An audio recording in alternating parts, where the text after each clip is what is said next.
বিসমিল্লাহির রহমানির রহিম। সম্মানিত খামারি ভাইরা, আশা করি আপনারা ভালো আছেন। আমি অ্যানিমেল হেলথ চ্যানেলের পক্ষ থেকে আপনাদের সামনে আজকে আবার উপস্থিত হয়েছি।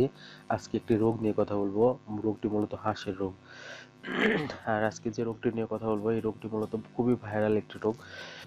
আসলে আমার কিছু বড় ভাই আছে যারা বর্তমানে হাঁসের খামার করছে। তো আসলে তাদের অনুরোধে হাঁস এই ডাক প্লেগ রোগ নিয়ে কিছু কথা। তো ভাবলাম যে আসলে এই রোগটা নিয়ে আমি যদি একটি ভিডিও আমার চ্যানেলে দিই তাহলে এটা থেকে অন্য কোনো দিতে হবে। তো সম্মানিত খামারি ভাইরা, আমার কথাগুলো প্রথম থেকে শেষ পর্যন্ত মনোযোগ দিয়ে শুনবেন। তাহলে আসলে যে প্রাথমিক যে রোগ, আসলে আজকে ডাক প্লেগ নিয়ে কথা বলবো। ডাক প্লেগের যে প্রাথমিক সমস্যাগুলো এবং প্রাথমিক প্রাথমিক যে করণীয় এরা বুঝতে পারবেন, এক্ষেত্রে হয়তো আপনার একটু হলেও উপকার হবে।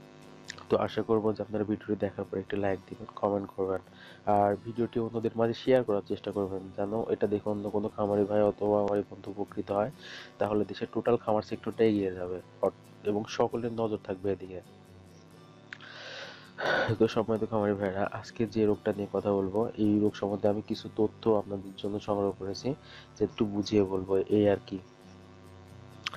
আসলে আজকে যে রোগটা আপনাদের সামনে কথা বলবো সেটা হলো ডাক প্লেগ রোগ। এটা হার্পেস ভাইরাস দ্বারা হাঁস এ রোগে আক্রান্ত হয়। আর ডাক প্লেগ হাঁসের একটি মারাত্মক ভাইরাল রোগ। আপনি যে ডাক প্লেগ হলে কিন্তু সচরাচর হাঁস বাঁচে না। আর হাঁসের মল, পানি, খাদ্য পাত্র, তাছাড়া হাঁসের খামারের সরঞ্জামাদি, হাঁসের ঘর, বিছানা, সব কিছুতেই এই রোগের জীবাণু ছড়িয়ে এবং দ্রুত পালের অপর হাঁসে সংক্রমিত হয়। আসলে রোগটা কিন্তু ভাইরাস জনিত রোগ। এটা খুবই অল্প সময়ের মধ্যে এক হাঁস থেকে অন্য হাঁসে চলে যায়। আর যদি কোনো খামারে একবার ডাক প্লেগ যদি আসে, তাহলে সেটা যদি চিকিৎসা না করা যায় তাহলে কিন্তু খুব দ্রুত লক্ষণে এই বিষয় লক্ষণ আছে ডাক প্লেগ রোগের। এই লক্ষণগুলো একটু লক্ষ্য রাখবেন, এগুলো দেখে কিন্তু আপনারা বুঝতে পারবেন যে আপনার হাঁসের কি ডাক প্লেগ হয়েছে কিনা।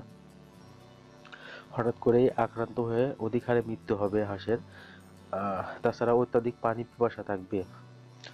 তাছাড়া খাদ্য গ্রহণে অনীহা থাকবে এবং মাথা নিচু করে থাকবে, চোখ দিয়ে পানি পড়বে। হঠাৎ ডিম যদি উৎপাদন করে যে হাঁস, সে ডিম উৎপাদন বন্ধ করে দেবে।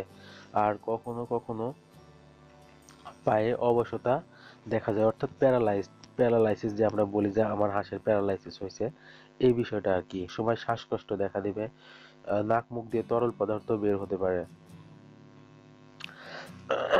আর ডাক প্লেগ যদি হয় তাহলে আক্রান্ত হবার 1 সপ্তাহের মধ্যেই মৃত্যু হয়। আর এটার মৃত্যু হার খুবই বেশি, যে যদি একবার ডাক প্লেগ হয়ে যায় আপনার হাঁসের, তাহলে 90 থেকে 100 ভাগ মৃত্যু হওয়ার সম্ভাবনা থাকে। আর রোগের লক্ষণ দেখে এই বিষয়গুলো নির্ণয় করতে হবে আর কি। ময়না তদন্ত বিষয়টা আসলে কঠিন, এটা প্রাথমিক অবস্থায় যাবার দরকার নেই। আর এই রোগের আক্রান্ত হাঁসের তেমন কোনো চিকিৎসা নেই, তবে সিপ্রোফ্লক্সাসিন জাতীয়, যেমন অ্যান্ড্রোসিন, অ্যান্ড্রোক্সটেন, অ্যান্ড্রোটেন, সিপ্রোফ্লক্সাসিন, সিপ্রোফ্লক্স ইত্যাদির যে কোনো একটি 1 ml 2 লিটার পানির সাথে মিশিয়ে 5 থেকে 7 দিন খাওয়ালে উপকার পাওয়া যায়। অনেক সময় কিন্তু অনেক হাঁস বেঁচে যায়। আমি নিজেও ব্যবহার করেছি এটা। এই সমস্যা থেকে অনেক উপকার পাওয়া গেছে এই সিপ্রোফ্লক্সাসিন ব্যবহার করার পর।